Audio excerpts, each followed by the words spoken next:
finally all sewn up. Took some doing and some redoing, but it's there.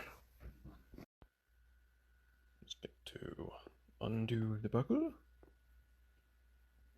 at that, it fits perfectly. Ooh. Using that just to kind of block it in the full position when checking where to punch the hole and yada yada yada. And also just kind of fill out the bottom while I tighten things down. I gotta try to train this into a nice folded position like so.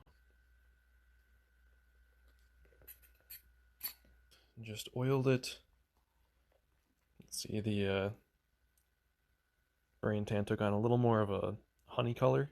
I kind of preferred it being light, but at least I know it's a little bit oiled now. And it'll undo the damages, if any was done, by the little bit of alcohol wiping I needed to do. A little wax on the cords, just to prevent them from fuzzing up too fast. And heated everything up to soak it in. And the shape is a little stiffer from it, which is good. I want it to hold its shape a little better. There's some wax in there, so that's why it's on the stiff side. But the point is, it is good, it is ready for plates to be applied, although I still do need to check the length on this.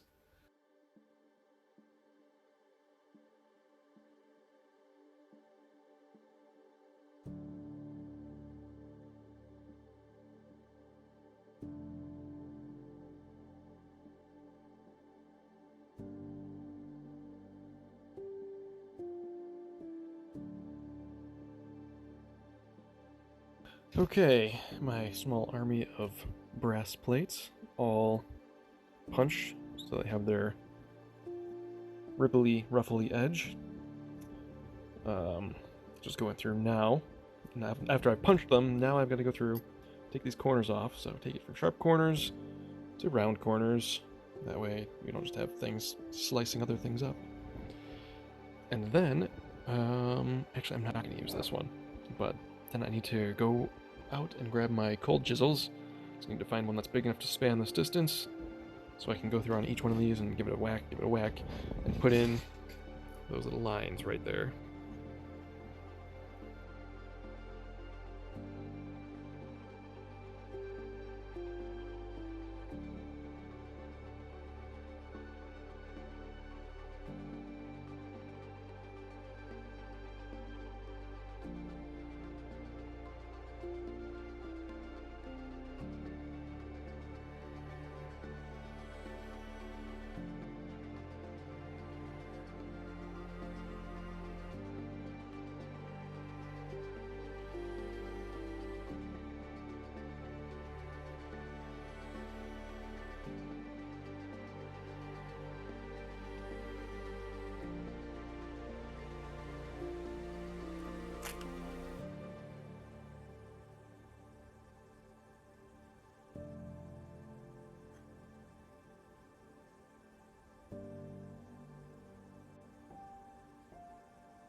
We have one more thing to try. So I did a little bit of reading about what I might be able to do to get some of this copper to etch out after this bit of electrochemical plating that's happened. So apparently there was some iron somewhere, and somebody said throw in a little hydrogen peroxide. So, you know, we'll call that good right there and see how it does. Let this warm up.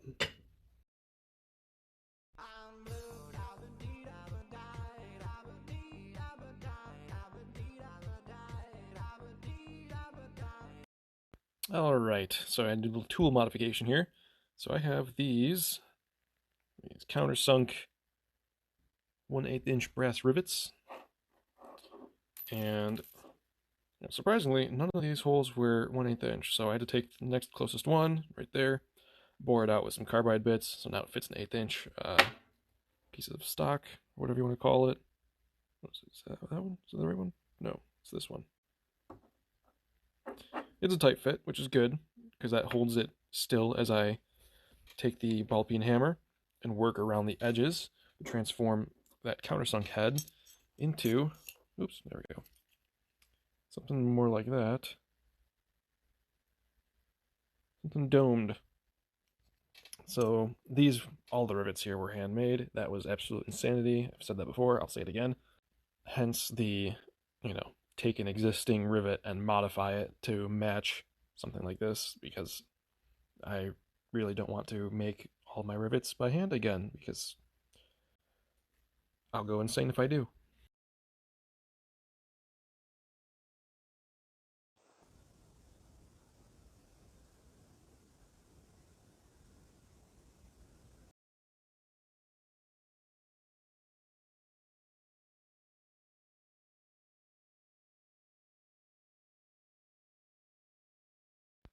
Okay. There it is. There is the original. And final test. So let's do this.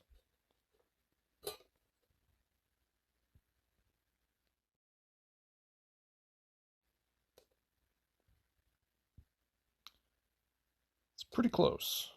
It's pretty close. I mean, obviously my test is more spaced out.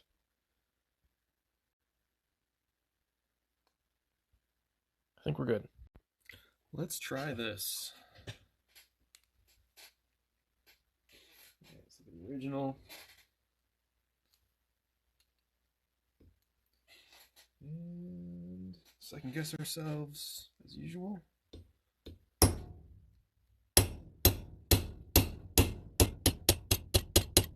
This is not sticking well enough. We're not getting good impacts. Too many small dots.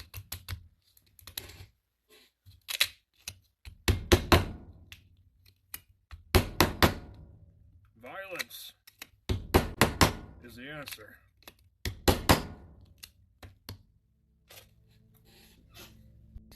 Alright, let's try this again.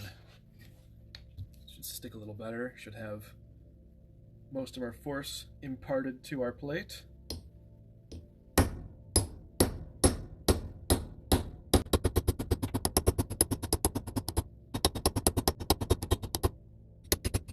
Some light hits there on the edge. A little unfortunate. We'll rotate that just a touch. Now we're cutting through just a bit there.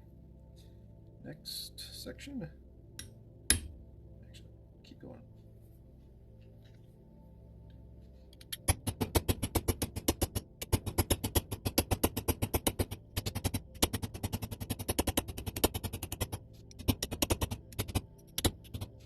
A little sparse. I have to get a little extra texture in there. In fact, I should probably do that. This is looking a little more organized than I'd like. Gotta break that up a bit. Do some light ones, just have some miniature indentations. Just try to fit those in between all the rest. That way we don't have nice lines everywhere. Just a random stippled pattern.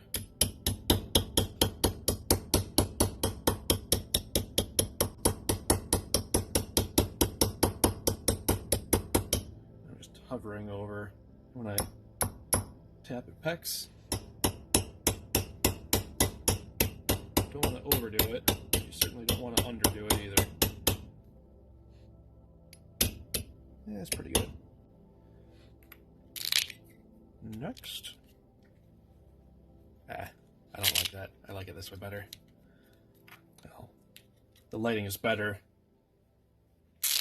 this way for revising, but for initially seeing where I'm going, I like this close.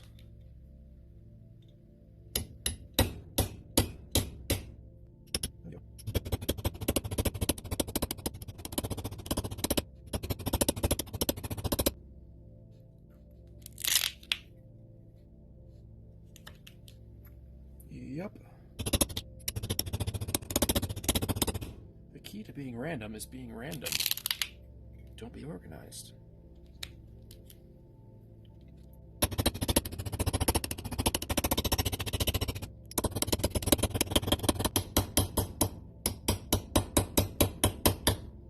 Hunt and peck, hunt and peck. What else we got going on here? Cool, cool, cool. A little more right there. Yeah, that's good. Right up to the edge. That's what we want. And then, since I'm moving all this metal, it's starting to flare everything out, so it's taking on a cupped shape, which doesn't help because I'm hitting here and this hops up and things start flipping around and letting go, and it's just part of what happens when you start stretching metal. That's what this is doing. It's cratering and stretching, and hence it's affecting the whole plate as I work my way around.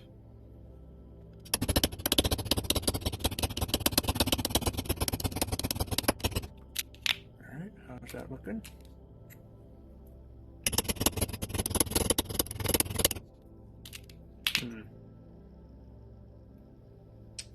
That's no bueno. I need to touch this up from my few strikes onto this plate. It dulled it a bit. We're getting some flat sections instead of nice little rounded dimples. That's definitely no good. Might as well do this here, I guess. Try to polish those edges down, round it back over. As I slowly rotate this, touching it to the groove. Take those corners off.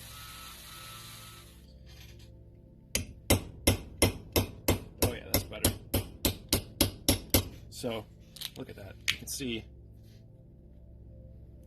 these are small and dimply. They're a little more reflective. This being all flats, they just, when one of these interrupts another, it's a crater that interrupts a crater.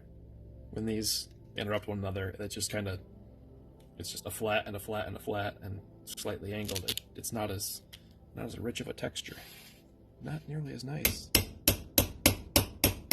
Okay, so there's that much, but there's still this softer texture here. How I did that on the original was I took a 4x4, I mean that's not a 4x4, but 4x4, and made a little divot with a ball peen hammer, just tapping on the wood. And then set this guy like this, and then attacked with the ball peen hammer all over to gently dent it from the back side. So that way you don't have any hard hammer marks on the front, you just have a softer pattern. Alright, that's more like it.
So I'm just taking the ball peen hammer. This is just a pine board. Just kind of dish that out a little bit so you can see. little hammer marks from it being compressed. It's made a gentle hollow. Just gonna hold this over the anvil-shaped object with the feet. Set this here, and then follow my lines. See you on the other side, because I need 2 hands for this. The old knee camera. Yes. Alright, well, let's see how this goes.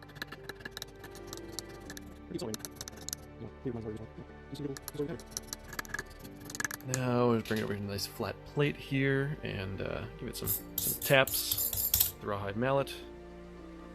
Okay, so we're kind of sort of flattened out. I was mostly trying to hammer in these areas with the rawhide mallet, because I still want to leave some curve in here, but I do want to bring everything to a more uniform state. So just some general tapping around. It's a little tippy. Still need to work on that a little. Probably just a few more slaps right there maybe. And then I'll probably go back and then try to make these petals lift up some more, because I would kind of like to see that rather than everything being level. I think I want to add more of a 3D effect there. These aren't a necessary item, but I hemmed and hawed over these hammers for a little while, and look how tiny these are. I didn't realize they'd be so tiny, but they did come in handy. So I used this one. It's a planishing hammer. It's got a flatter face and a more round face. I just used that one. I used this for some fine tuning on the hammering in here, and then I also used this raising hammer. Let's see if it's labeled. To kind of clean up the lines here. So what I did was I just took this like so, took the raising hammer, and then whoop, give it some taps following this line. Actually, that's the fat face. Use the thinner face. Just to try to drop this area down while keeping this area up. You could probably make similar hammers from, like, oh, who knows, all sorts of garage sale hammer finds if you have enough time and sandpaper, belt grinder, or whatever. You know, take something like this, maybe chop some of this off, clean that up if you find enough little scrap hammers. But I don't have a belt grinder to make this quick, and you polish the faces and all this. And it's like, these will be handy for other projects as well. So gotta get my money's worth out of them at some point here. There you go. You can kind of see the shape. Actually, that lighting makes it look much more dramatic than, like, you can see how shallow that is. Almost imperceptible. There's not a lot of dishing going on there. Well, you can. Oh, there you go. You can see it there. Yes, right there. Neat. So that will go right here-ish. I'll have to stab a hole with the awl and drop that guy on. Now, as you can imagine, riveting is going to be a bit of a trick when it comes to that centerpiece. I guess technically I could have done it early on, but like right after establishing where this is going to lie. That's kind of the thing about making a pattern. You don't really know how everything's going to fit together, so you gotta make little adjustments here and there, and sometimes you just get a rock and hard place situation like this. Like, you don't want to do it early on because you don't want things flopping around, getting things scratched up. This sort of metal stuff tends to be more like a finishing touch sort of a thing. But with this being sewn shut, obviously it's cleaner to peen the rivets over from the inside and then leave nice clean surfaces on the outside, no hammer marks on any of the metal around where that rivet head is going to go, because you're not hammering there. You're not going to risk marking and digging up the metal around by hammering and peening the rivet from this side. But here, there's not really a whole lot of choice, especially if you want to leave this as a pocket. Even if this was undone, this can't peel back because that would involve undoing all of these inside stitches. And like, there's not really a good way to do those inside stitches except have this turned inside out. So it's just, I might end up actually peening like these rivets from the outside and then seeing what I can do about finishing this one from the inside, because that might be doable right back in there, just barely. I just realized this makes me doubly glad that I dropped the money on those little hammers, because normally I would be working with trusty ball peen hammer or Maxwell's silver hammer here for peening rivets. But since these are now options, I can have some very small hammers with lots of control that I can work with to peen those rivets. That's really good.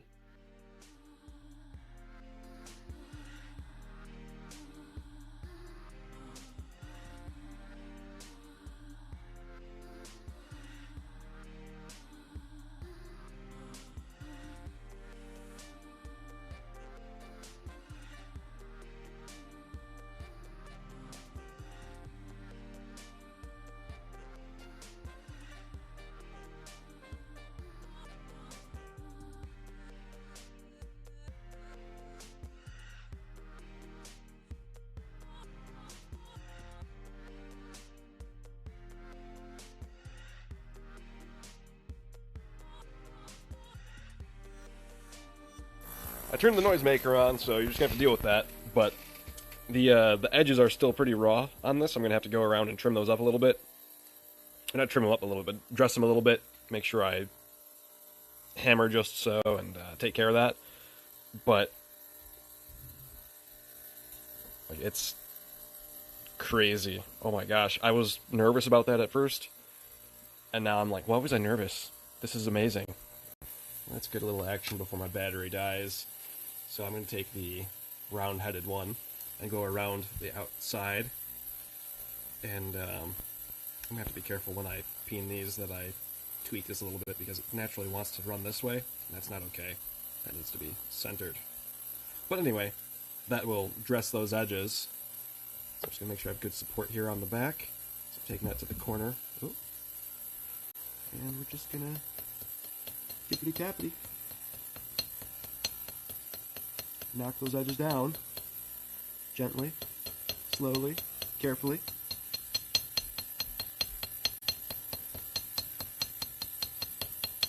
I was also worried about leaving marks on the plate, but I should be able to just hit this with a little buff wheel with my my flex chef tool and just... This is so polished already, and these hammers are so light that any striking where I hit the rivet itself, and if it slips off, and because when you're peening the rivet head, I can zoom this whilst recording. Oh my gosh, that's amazing. But like when I hit that rivet head, naturally this is going to slip down and touch that plate at some point. This is so light that it's not really, there's not enough energy left over that is leaving any marks on the plate. Whereas with this guy, you're hitting the rivets, well, you slip off, you got all that weight behind that head, and you're leaving little tiny dings and things in your plates. And it's almost like a little scratch pattern just around the outside, a little halo, and it's just ugly. And once those dings and marks are there, you're good luck sanding or polishing them out. Like, I would have to take some special little rubberized sanding tools on a flex shaft and just sketch around in there. But then when you polish it back, you're always going to have ripples, and it's just, the only way to not have them is to avoid them. And it looks like that's not even going to be a concern by doing this. That's amazing. So happy.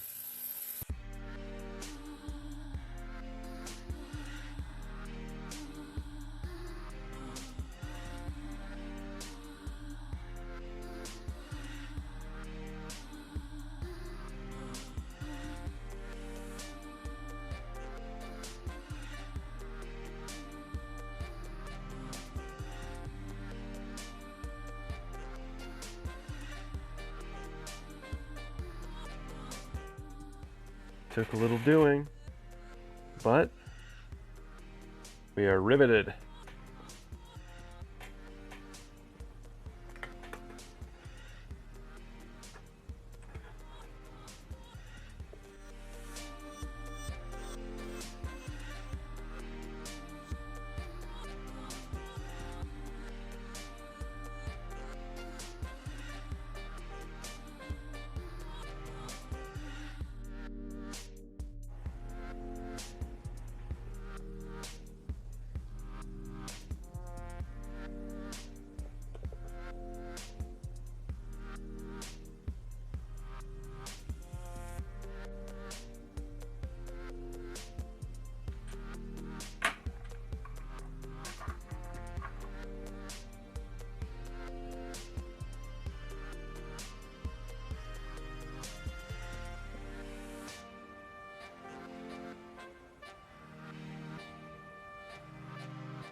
There's one thing I wanted to point, well, a couple of things I wanted to point out.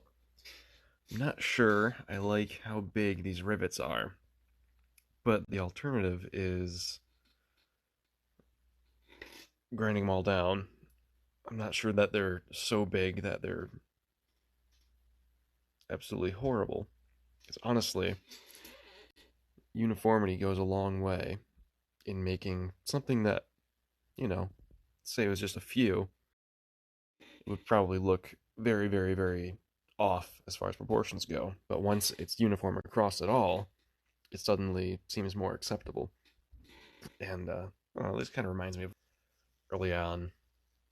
My parents were like, "Oh, we're gonna pull you out of public school. We're gonna start homeschooling, but you guys are all gonna have to play an instrument as part of this.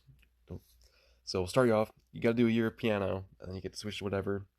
So when we do little piano recitals, the teacher would always tell us, when you make a mistake or something, just keep going like you didn't make a mistake because they don't know the difference out there. And the way that kind of ties in is you're going for a certain level of uniformity. You're not tripping up. You're trying to keep plowing through. You're keeping your pace uniform. So that way, even though if you made a mistake, if something's a little off, it doesn't seem that way at all. Because nobody really knows any different. They don't know. Which, to a point, because when you screw up badly enough, there's no amount of uniformity that can save. And that's something, even as a kid, you're like, clearly these notes are sour sounding. Like, people are gonna, it's not a recurring thing in this song. Like, people are gonna know I made a mistake. What are you talking about? That's just a silly lie you're telling me. But I don't know. I kind of think this might be within that range where they're not so big that they're really obnoxious. I think it's savable with the uniformity in this case. Another thing is, as far as medievalish items go, you ever see examples of well-preserved swords and things with uh, proportions that are a little off? And by that I mean we can hold the blade up and we can see that one side is like this and one side's a little straighter of an angle. This side's a little steeper than the other. If you look carefully here, you will see this side, these gaps. I have the same number of plates. This side must have a few more of those wide plates. I lost track of them in all of this. The 6 wider plates that I had. So this side must have a few more because the gaps are quite a bit smaller. It doesn't take a ruler to really see it. Just have to have someone point it out and let you know. But, and you can really see it on the inside, and that's also in part because since these plates are all individually cut by hand and bent by hand and all by hand, they're not perfect rectangles to start with, and it's not like it was laser cut or water jet cut or some more accurate robotic process. So I'm prioritizing the outside to make the outside look very close on both sides, as close as I can while having the same number of plates on both sides. And the inside, the chips are just going to fall where they may. And in this case, you can see right here, it all clusters right up. And then it opens back up right around here. I mean, this is the bend, so that's going to open up anyway. But that kind of falls in that same range in my mind where, you have a little bit of play where it's like, okay, I want to make it nice, but I also want to kind of be true to the thought or mentality behind the originals, which is honestly what appears to be a good enough mentality. Like, you'll have these swords and whatever that are for some clergy member, somebody who's a upstanding member of society, a moneyed person, and this is what they would consider to be a pretty good sword. And you'll have, like a little emblem in the pommel of the sword. It's clearly crooked and things like that. It's like, wow, that was totally acceptable. Now, obviously, you don't want that, something that obvious for something like this. But the point being, some little gaps and things, it's not a watch. As long as it looks very close, a certain level of that helps it feel more real in my mind, and that's why I accept some of that, a little bit of slop, just a little bit of slop. So back to the rivets. These rivets, being what they are quite hefty. Like, look at that. They are thick because they are, meant for. They're just all around good rivets for whatever purposes. Clearly overbuilt for holding tiny lightweight plates to leather. But I like the broad surface that head of the rivet. The alternative would be something very, very small, like these, and it's just, you know, that these are hanging on the leather. Think of it that way. And so that being the only thing, I would have to switch to, okay, now I do two, so I'm drilling 4 holes, or I just have a rivet with a bigger shank and a bigger head, which looks good too. These are closer to the ideal in my mind, in that they're that broad rivet head, but because I made them by hand, I had control over the thickness of the rivet head. And you've got your low dome. You can see the edge there. That one's actually lifted up a little bit, but it's all low enough. You don't feel that sharp edge anywhere on that. Your finger glides right up and over it. It doesn't catch on anything. Like, that's a really good example right there. And so you kind of get your cake and eat it too, except that now you're making all these rivets by hand, and then you're going to have some failures because you're doing it by hand, and it just becomes an absolute nightmare to do. It was a good exercise to go through, but in my mind, to carry that over into this one would be like chasing perfection, and it's just unnecessary. Hence, you end up with some stumbling in your piano playing in the recital, and you have some slightly thicker rivet heads than would really be necessary or look particularly nice. But because it's uniform across everything, it's more acceptable. Do you accept it? I won't know until I get this all filled out and really take another look at it. But I mean, I'm more than halfway through here, and I'm looking at it and I'm like, not my favorite, but it doesn't look horrible. I think it'll be okay.